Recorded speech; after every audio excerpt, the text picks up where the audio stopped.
오늘 새벽에도 하나님 앞에 나오신 성도님들을 주님의 이름으로 환영합니다. 이 시간 샘물의 기도로 함께 기도하겠습니다. 먼저 4월의 암송구절입니다. 십자가의 도가 멸망하는 자들에게는 미련한 것이요 구원을 받는 우리에게는 하나님의 능력이라. 고린도전서 1장 18절 말씀. 아멘. 마음 모아 샘물의 기도를 하나님께 드립니다. 먼저 우리 믿음을 고백합니다. 이것들을 증언하시니가 이르시되 내가 진실로 속히 오리라 하시거늘. 아멘. 주 예수여 오시옵소서. 아멘. 역사를 주관하시는 하나님, 하나님께서 역사를 시작하셨고 역사를 끝내실 것을 믿습니다. 이 믿음 안에서 다시 오실 예수님을 고대합니다. 그날에 주님께서 우리의 삶과 믿음을 옳다고 칭찬하실 것을 믿습니다. 이 믿음과 소망으로 하루를 살게 하옵소서. 교회와 예배를 위해 기도합니다. 너는 하나님의 집에 들어갈 때에 내 발을 삼갈지어다. 아멘. 이 세상 그 누구보다 존귀하신 하나님, 주님 앞에 나아갈 때 우리 자신을 겸비하는 샘물 되게 하옵소서. 우리가 드리는 예배가 하나님이 받으실 만한 거룩한 예배 되게 하옵소서.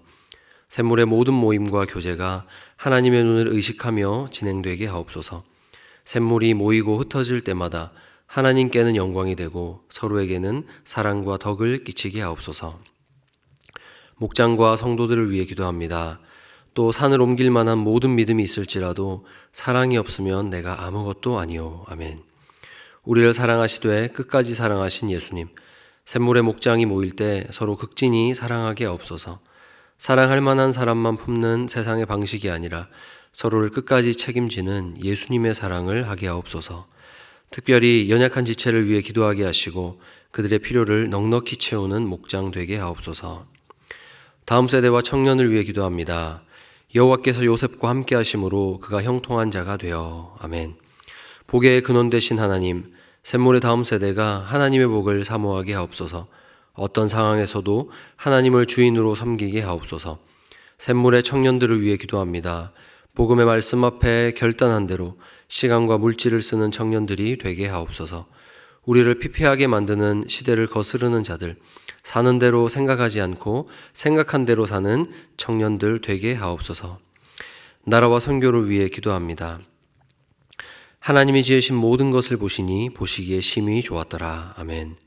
선하신 뜻 안에서 만유를 창조하신 하나님, 이 나라 이 민족이 주님 눈에 합당히 행하게 하옵소서. 나라를 운영하는 위정자들이 주님이 세우신 공의와 정의에 합당한 자들 되게 하옵소서. 그들의 행사가 선을 행하는 자들에게 안심이 되고 악을 행하는 자들에게만 두려움이 되게 하옵소서. 세계 곳곳에 흩어져 복음을 전하는 선교사들의 수고와 헌신을 통해 복음의 열매가 맺히게 하시고 그들의 삶을 통해 열방이 그리스도의 복을 누리게 하옵소서. 하늘 보좌 우편에서 우리를 위해 친히 간구하시는 예수님의 이름으로 기도합니다. 아멘. 함께 보실 하나님 말씀은 스가랴 8장 18절에서 23절까지 말씀입니다. 만군의 여호와의 말씀이 내게 임하여 이르시되 만군의 여호와가 이같이 말하노라. 넷째 달의 금식과 다섯째 달의 금식과 일곱째 달의 금식과 열째 달의 금식이 변하여 유다 족속에게 기쁨과 즐거움과 희락의 절기들이 되리니 오직 너희는 진리와 화평을 사랑할지니라. 만군의 여호와가 이같이 말하노라. 다시 여러 백성과 많은 성읍의 주민이 올 것이라. 이 성읍 주민이 저 성읍에 가서 이르기를 우리가 속히 가서 만군의 여호와를 찾고 여호와께 은혜를 구하자 하면 나도 가겠노라 하겠으며 많은 백성과 강대한 나라들이 예루살렘으로 와서 만군의 여호와를 찾고 여호와께 은혜를 구하리라. 만군의 여호와가 이같이 말하노라. 그날에는 말이 다른 이방 백성 10명이 유다 사람 하나의 옷자락을 잡을 것이라. 곧 잡고 말하기를 하나님이 너희와 함께 하심을 들었나니 우리가 너희와 함께 가려 하노라 하리라 하시니라. 아멘. 오늘은 새로운 기회라는 제목으로 하나님 말씀의 은혜를 나누고자 합니다. 이스라엘은 역사 속에서 그들이 당했던 슬픔을 기억하면서 금식했습니다. 오늘은 바로 그 금식이 변하여 기쁨이 되리라 약속하시는 그 하나님의 말씀입니다. 우리 하나님은 슬퍼하는 자들에게 힘을 주시고 위로를 주시고 신실한 동역자의 삶으로 초대하는 분이십니다. 이 회복의 메시지 앞에서 하나님이 우리에게 원하시는 그 뜻이 무엇인지 우리가 함께 깨닫기를 원합니다. 이 말씀을 통해서 회복의 약속을 주신 하나님은 어떤 분이십니까? 첫째로 밥을 먹이시는 하나님이십니다.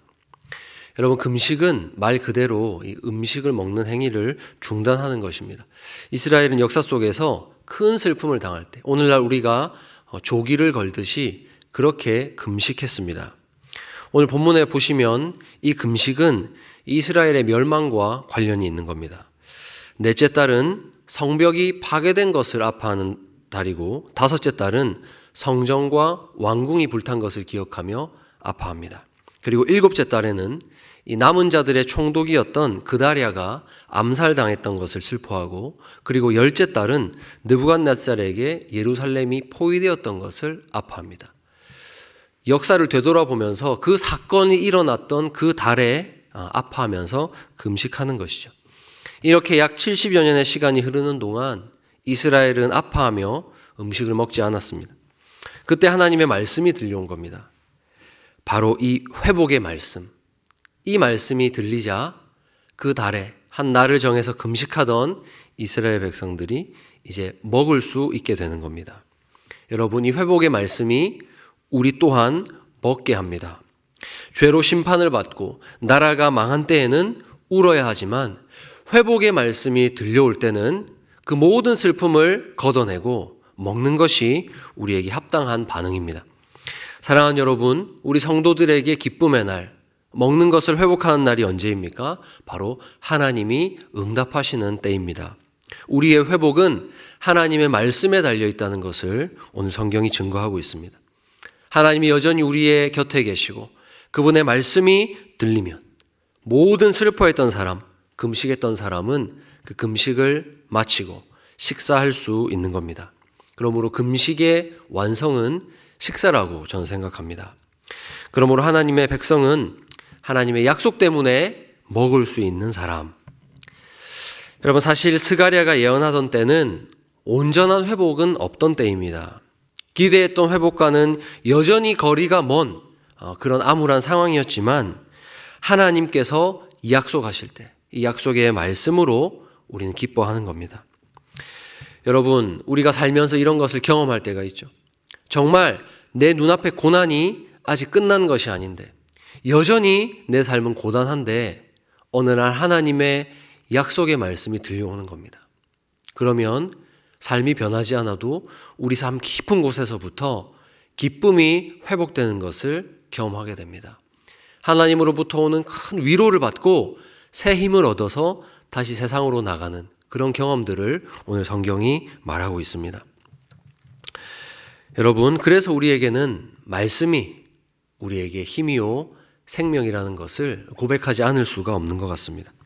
사랑하는 여러분, 우리에게 주의 말씀이 들린다는 것, 내가 여전히 너를 붙들고 있고 회복시킬 것이라는 이 주님의 말씀이 들린다는 것이 우리 삶의 진정한 회복이라는 것을 기억합시다. 둘째는 너희는 너희의 일을 하라입니다.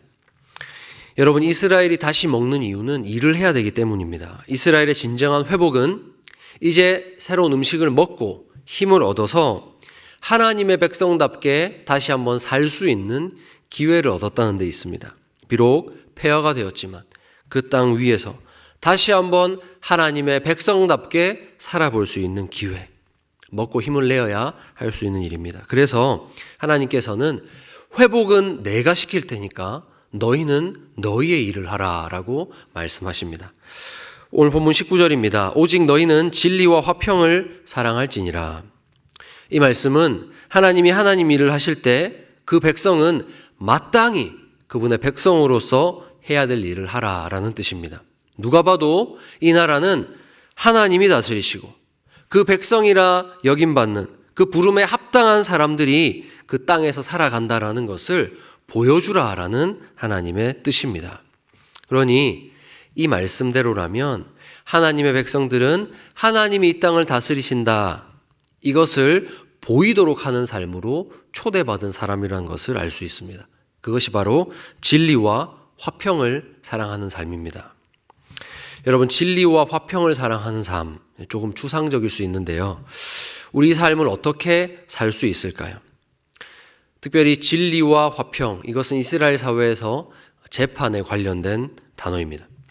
진실만을 말하고 거짓 증거로 이웃을 고소해서 이웃의 재산이나 그의 아내를 빼앗지 말고, 한마디로 남의 눈에서 눈물 나게 하는 그런 나쁜 짓 하지 말고 살라는 하나님의 부르심입니다. 재판하는 자들은 공명정대하게 너의 형제들을 재판하여라. 이것이 이 말씀에 담긴 하나님의 뜻입니다. 여러분, 이스라엘 백성들이 이런 삶을 살면 어떻게 될까요?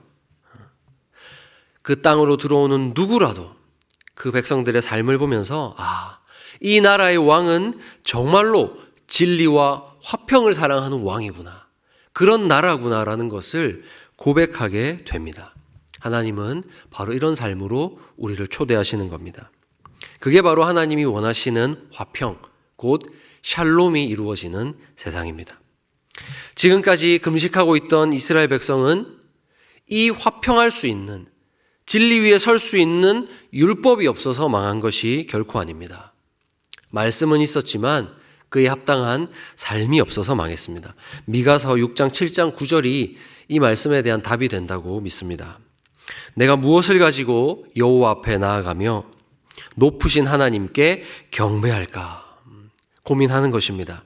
그때 이스라엘 백성들은 어떻게 생각했습니까? 천천의 수량을 드려야 될까? 내 맏아들을 드려야 될까 생각했는데 아니었습니다. 하나님의 뜻은 8절입니다. 사람아, 주께서 선한 것이 무엇임을 내게 보이셨나니 여호와께서 내게 구하시는 것은 오직 정의를 행하며 인자를 사랑하며 겸손하게 내 하나님과 함께 행하는 것이 아니냐. 아멘. 여러분, 더 정성을 다한 제사, 더 값진 예물을 하나님이 원하시는 것이 아닙니다. 진리와 화평을 사랑하는 삶, 하나님은 그것을 원하셨습니다. 이 삶이야말로 우리가 금식을 그치고 이제 힘을 내어서 하나님께 드릴 수 있는 최고의 응답이라고 믿습니다. 사랑하는 여러분, 우리 하나님은 이 땅에서 일어나는 일에 정말로 관심이 많으십니다. 한 사람이 눈물 흘리는 그 자리에 하나님은 찾아가셔서 그 억울함을 풀어주기를 원하십니다. 대기업의 회장들은 저 멀리 지방에서 일어나는 작은 일들에는 관심이 없을지 몰라도 우리 하나님은 성도 한 사람 한 사람의 삶에 찾아가셔서 그들의 눈물을 보십니다. 그러므로 누군가 여러분의 삶을 보고 두 단어로 요약한다면 이 사람은 진리와 화평의 사람이다, 그것을 사랑하는 사람이다 라고 인정받는 그런 복된 삶을 사시는 여러분 되기를 주님의 이름으로 축복합니다. 마지막 세 번째로, 여러분, 성도가 세상의 희망입니다. 금식이 변화의 기쁨이 되는 이 삶으로의 부름받은 사람은요, 나 자신만 배부르는 삶에 그치지 않습니다. 이 삶으로 온 세상을 초대하고 맞이해야 됩니다. 여러분, 세상에는 소망이 없습니다. 세상은 우리가 아는 이 하나님 아버지가 없기 때문입니다. 흙에서 와서 흙으로 돌아가는 인생, 그 이상으로 자신의 존재를 해석해내지 못합니다. 그래서 이 거친 세상을 오로지 자신의 힘만으로 살아내야 하고 어떤 도움도 기대할 수 없기 때문에 세상에는 소망이 없습니다. 그래서 사실 오늘도 세상은 이 진리를 찾아 헤매고 있는 것 같습니다. 세상은 진리에 관심이 없는 것이 아니라 갈 곳이 없는 것입니다. 그런 세상이기 때문에 오늘날 우리 교회에서 우리 성도들이 여기에 하나님이 계신다, 내 안에 하나님이 임마누엘 하신다 라고 말하는 것을 너무나 허탈하게, 허무하게 듣고 있는 것 같습니다. 그런데 여러분, 우리는 보이지 않는 하나님이시지만 분명히 이렇게 말할 수 있습니다. 진리가 있는 곳에 하나님이 계신다. 진리가 있는 곳에 하나님이 계시다고 우리는 확실히 말할 수가 있습니다. 오늘 이 진리가 우리 교회에 먼저 충만하기를 주님의 이름으로 축복합니다. 오늘 말씀이 가르쳐준 진리가 그렇습니다. 진리와 화평을 사랑하는 사람들이 모인 그곳에 하나님이 계시다는 것입니다. 오늘도 세상은 이런 분노와 짜증, 멸시 속에서도 사실은 우리 교회를 향해서 기대하고 있는 것입니다. 좀 보여달라, 좀 증명해달라, 너희가 말하는 그 하나님, 좀 그 하나님 믿는 백성답게 살아달라. 그들의 교회를 향한 비난은 어쩌면 희망을 보고 싶어하는 세상의 절규일 수도 있습니다. 사랑하는 성도 여러분, 하나님이 살아계시는 곳, 그래 내가 여기 있다 하나님 말씀하시는 그곳은 지도 위에 어떤 지점으로 고정되지 않습니다. 오히려 진리를 사랑하는 저와 여러분, 하나님의 백성들이 매일매일 살아가고 움직이는 바로 그곳이 하나님이 계시는 곳입니다. 하나님과 닿지 않은 모든 죄인들에게 진리와 평화를 사랑하고 벽을 만날 때마다 하나님께 기도해서 응답을 받고 고난이 기쁨으로 변하는 이 놀라운 선물을 받고 살아가는 인생이야말로 소망이 될 줄 믿습니다. 그러므로 우리 샘물 성도님들, 이 소망이 없는 시대에 하나님과의 교제를 보여주면서 세상의 희망으로 살아가시기를 간절히 바랍니다. 이제 말씀을 맺습니다. 고난을 기쁨으로 변화시키는 것은 하나님의 일입니다. 그러므로 우리는 지금부터 우리의 일을 함께 하십시다. 성도로의 부르심은 감히 이 부족한 한 사람의 인생을 통해서 하나님이 살아계시다 증명할 수 있는 그런 거룩한 부르심이라고 믿습니다. 세상은 예수 믿는 사람들이 성공했다는 이야기 듣고 따라 예수님 믿지 않습니다. 오히려 믿는 바대로 사는 이 신실한 모습을 보고 예수님을 찾기 시작합니다. 그러므로 우리는 진리와 화평을 사랑하는 한 사람을 넘어서 그렇게 사는 우리가 모여서 공동체를 이루고 하나님으로부터 응답을 받고 고난이 기쁨으로 변하는 이 하나님 나라를 누리며 살 때 이방인 10명이 우리 한 사람의 옷자락을 붙잡고 나도 좀 너희 교회에 데려다 가달라고, 나도 좀 너희 목장에 한번 데려가 달라고 그렇게 우리에게 요청하는 삶이 우리에게 찾아올 것입니다. 그것이 우리가 세상의 희망으로 사는 삶인 줄 믿습니다. 여러분, 우리는 오늘도 이 하루라는 선물을 하나님께 받았습니다. 이 하루를 살아갈 때 진리와 평화를 사랑하고, 그래서 여러분 한 명의 옷자락에 이방인 10명이 딸려서 이 교회로 인도받을 수 있도록 정말 진실된 하나님의 백성다운 삶으로 하나님께 영광을 돌리는 그런 모든 샘물 성도 여러분 되시기를 주님의 이름으로 축원합니다. 이 시간 우리 한 가지 기도 제목으로 함께 기도하겠습니다. 하나님, 제가 그런 사람 되고 싶습니다. 하나님께서 나의 고난을 기쁨으로 바꾸시는 그 놀라운 응답을 받으며 살아갈 때 나 혼자 배부른 삶, 나 혼자 기뻐하는 삶이 아니라 바로 이 하나님을 보여주는 삶으로 내가 이 땅 가운데 설 수 있도록 하나님 도와주옵소서. 우리 함께 기도하겠습니다.